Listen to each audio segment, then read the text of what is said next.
પોરબંદરમાં સરકારી તંત્રએ દબાણ હટાવ કામગીરી હાથ ધરી છે। ત્યારે આજે બીજા દિવસે પાલિકા દ્વારા ભગવાન પરશુરામ માર્ગ પર ભાજપ કાર્યાલય સામેના રોડ પર પેશકદમી હટાવાઈ હતી।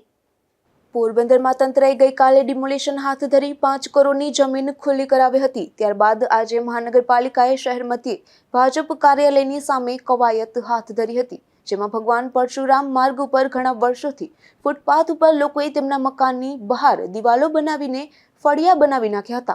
એટલું જ નહીં, અમુક જગ્યાએ તો છાપરા બાંધીને દુકાનો ખડકી દીધી હતી। અગાઉ પણ અનેક વખત નોટિસો આપવામાં આવી હોવા છતાં આ દબાણકારોએ દબાણ ખુલ્લા કર્યા ન હતા। તેથી અંતે મહાનગરપાલિકાએ જેસીબી સહિત પોલીસ કાફલા સાથે દિવાલો તોડી પાડવાની ડિમોલિશનની કામગીરી હાથ ધરી હતી।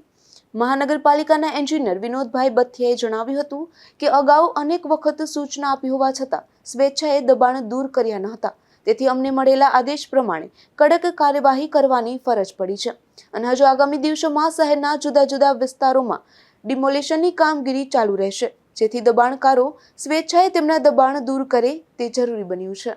અગાઉ અનેક વખત લેખિત નોટિસો આપવા છતાં આવા બાંધકામો દૂર કર્યા નથી। ફૂટપાથ લોકોને ચાલવા માટે હોય છે, પરંતુ તે આ રીતે બાંધકામ ખડકી દેવામાં આવે તે અયોગ્ય છે તેમ જણાવીને આ મુદ્દે લોકો દબાણ દૂર કરી લે, નહીતર મહાનગરપાલિકાનું તંત્ર કડક કાર્યવાહી કરશે તેવી ચેતવણી અપાઈ છે। નિપુલ પોપટ સાથે અશોક થાનકી, ગુજરાત ન્યૂઝ, પોરબંદર।